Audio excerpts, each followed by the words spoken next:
Welcome, ladies and gentlemen. We're in Kemmerer, Wyoming for the 4th stage of the Pedigree Stage Stop race. I'm Bruce Lee with Sebastian Schnuller, and we got a beautiful day in wide open country here. It's an exciting stage for the mushers because with this openness, they can see wildlife, they can see each other and know where they are along the trail if they're catching somebody or losing time. It's beautiful open country, unlike a lot of the rest of the stages that have been run thus far.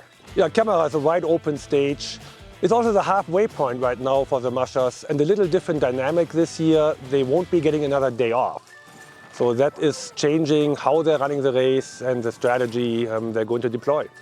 Yeah, and we are at that halfway point, getting deeper into the race, and that's where the strategy of managing the pool of dogs comes more into play.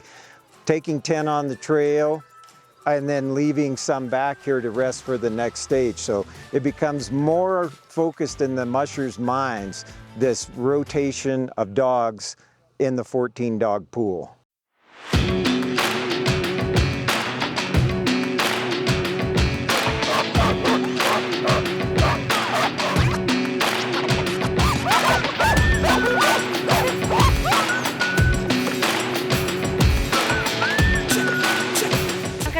With 9 today and rest a couple extras. Just this one's more of a rolling hill, it's not as big of steep climbs. And yeah, other than that, they're all looking happy and eating and drinking. I'm not down any dogs. This year, last year at this point, I was down 2 dogs. So I'm doing pretty good there. Yesterday I really should have ran some of my bigger, stronger dogs. I didn't. I rested them. So we're just playing it by ear and seeing who comes out of the trailer happy, and let's go. Yeah, we try to rotate the dogs, but it's hard because when the trail is bad like yesterday, if you have some dog sensitive, you cannot make the plans like you want. We have to give some day off that we did not think about, this dog, and we have to play with the dog that we have and the day. Some dogs that they are off today, but they were supposed to be there. It's hard to work with this. Bib number 8, Austin Fournay. Hey Facebook, thanks for watching, thanks for supporting the race.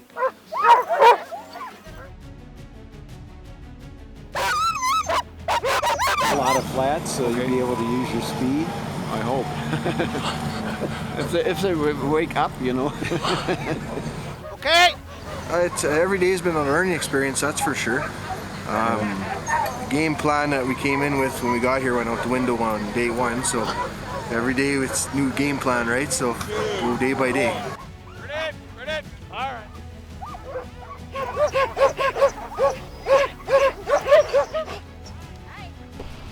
Yeah, your dogs will hunt the ones in front of you and get hunted from behind, so. Unfortunately, I'm pretty close to the front, so I think I am the moose scarer today. There are a lot of moose in this valley typically. I've seen several moose in this valley. I know that one year I heard Alan Berge squealing pretty good in front of me with the moose on the trail. I heard this weird, strange bird sounds and some yee-haws, and next thing you know, we topped out, the moose is running one way and Alan's going down the trail. Just gonna run dogs. We'll run what's in front of us and we'll see what happens. All right.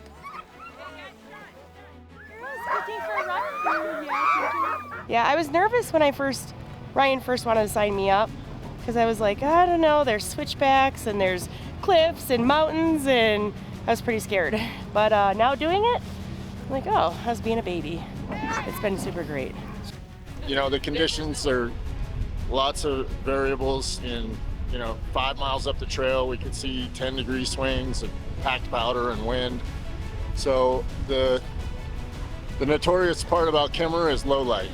And so when it clouds up like this, it can be really hard to tell where you are. And so it's kind of a winter wonderland. Once you climb up in the mountains here, the trees will be cloaked in snow. They've had a lot of fresh snow recently, so it should be pretty out there.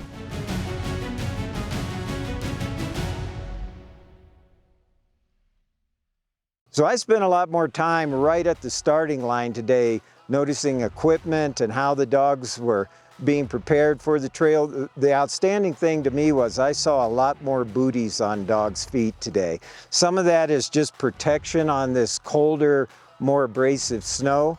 I noticed that our lead team had most of the dogs booted out there, but all the mushers were putting more booties on. Also out there today, an interesting thing that happened in the starting line, I noticed that the teams that are actually farther back in the pack, as far as the last few places, their dogs are a lot louder and barking at the starting line. And I noticed the top 5 teams, their dogs came into the starting line, they were quieter, more just looking down the trail, more focused, more driven for the job, not the barking. And I think that's kind of interesting that all those teams were at the first, second, third, fourth, came into the starting line quiet and focused. Well, that's kind of what you and I liked back in the day too. You know, I mean, it's a thing of how much energy do you want to expel and for what do you want to expel it. So, I mean, that alone says a lot. So it'd be interesting to hear how those quieter teams did out on the trail. Yeah, we made it to mile 13. We didn't go all the way around because at about mile 13, the trail starts climbing and we had the first teams head our way. At that point, Annie Melo and Cassie had made up a bit of time. Once they returned, that actually changed. But let's find out what we saw on the trail.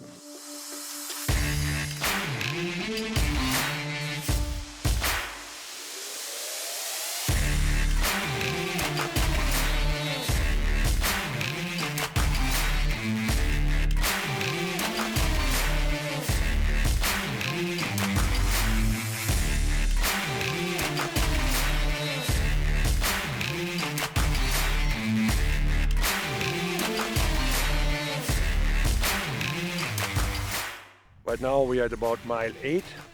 It's very gentle rolling hills, probably some of the flattest trail we have seen. It's a really nice hard packed trail.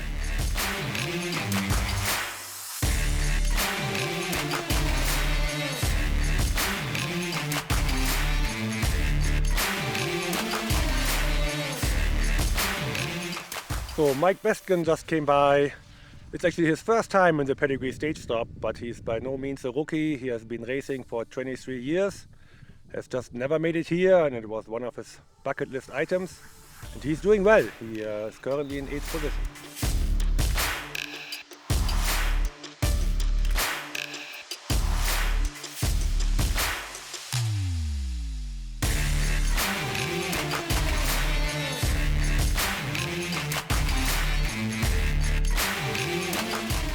We are at mile 12.5. We just had the top 3 come by. All of them have been looking over their shoulder, other than Annie. Annie was still the last team, but she had made about 2 minutes on Kathy. And Kathy Rivet made about 1 minute on Alex. And yeah, they were all looking over their shoulder. Alex tried to make sure she's still staying ahead.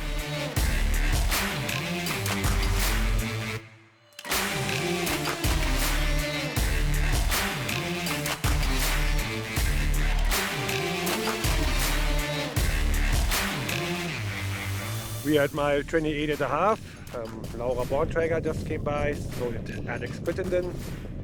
Alex had passed Laura again, so she made about a bit more than 3 minutes to this point. Kathy Rivet just came by, and it looks like Alex made quite a bit of time on her. She's about 3.5 minutes ahead at this point. So we're about 3 miles from the finish, and it's 12:06, and it's one of the reasons why we start the race at 9 o'clock in the morning. Temperatures are definitely climbing up now, and you can see it in the team speeds. They're beginning to drop a little bit with the sun beating down on them. I just try to be careful, you know, so just watching the dogs really closely and riding the mat as needed and just trying to let them find the right trail. We did a lot of this today, back and forth. I had one leader that really wants to run the shoulder, and my other older leader, she's like, no girl, this is where we need to be, over here where it's solid. And so at one point she actually, Juniper turned to Leah and like poked her with her nose and was like, jerked her over to the side, like, get over here where the trail's actually runnable, woman. And then after that, Leah was like, yeah, okay, I guess. So it was pretty funny to watch that whole thing play out right in front of me, right? Today was a really hard one. I think so Alex give a ride to us. she ride really fast.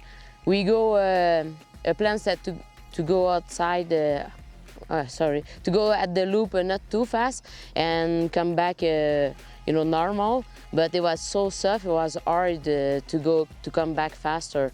And to protect the dogs, we put booties at all dogs. We knew that we was slower today, but it's I think it's better for the rest of the race. There's still half of the race to go on, so I want to have dogs for those next 3 days, And Matt Redwine, the guy from the trail, he said this morning that it was probably going to be soft and kind of a sugar on top. And from yesterday, I knew it was going to be really, really punchy. So I really saved my dogs. I put booty on all of them, actually. And this morning, we were kind of, looking at the timesheet. And I know by experience then when you put booty on dog, you're losing a mile an hour. That's automatic. I mean, that's the way it is. We did it lots of time. And so we were looking on the timesheet, and I knew I was going to be maybe 6th.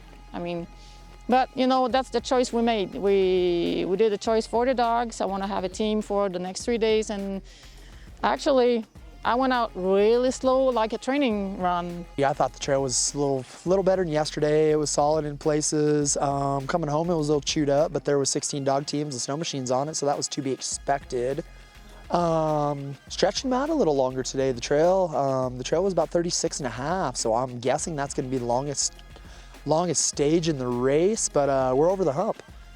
4 down, 3 to go. So this is when team management comes into play. This is who has healthy dogs and sorting things out. And instead of 5 and 2, it's now 2 and 5. So we're smack dab in the middle with 3 to go. So it's not going to be a sprint to the finish. It's going to be kind of a management to the finish. It was a better trail than yesterday. It wasn't hard and fast, but it seemed to hold up better today than it did yesterday. The dogs, if they ran on the side today, it was soft. If they were able to navigate and stay on kind of in the middle today, there seemed to be a bottom. And I said, I got one leader, she seems to able to navigate the trail, and she tries to find that hard spot, and then away she goes. So she's good. She was really handy today out there, that's for sure, doing that. The one good thing, so I have a 2-year-old right over there who led me the last 10 miles today, and he's not a leader, but he was the best dog on the team, and he stroked it, and he came through the finish line great, and was really the only reason why we were going as fast as we were at the end. So that was kind of exciting to see him thrive in that. So we're going to present Alex Crittenton with our Fossil Prize. She won the Kimmer stage today, so congratulations, Alex. Thank you. Thanks very much. Woohoo! You've never won one? I've never won a fish or a stage, and I'm super, super excited. I'm so proud of my dogs. Today was not easy, and they just powered right through it. They did everything I asked them to do and a little bit more, so it was a good day. Artwork. I got some new artwork. Yes. We actually were laughing because my husband and I are outfitters. We have a lot of dead things on our walls, and this will be the oldest dead thing that we have on our wall. That's awesome. There you have it, the end of stage 4 with Alex Crittenton winning the stage and the award for the day. So we're back at the finish line. Things changed a lot from morning to night, our afternoon with the temperature here, huh? Oh, most definitely. I'm having sneakers on and finally no more hats, so it's pretty good. Big change from the last days where it stays cold. So that wraps up this 4th stage. Now we're heading back to Pinedale for stage 5. We've got about a 2-hour drive for all the teams. We'll see you there tomorrow, and we'll see how that trail and that stage works out.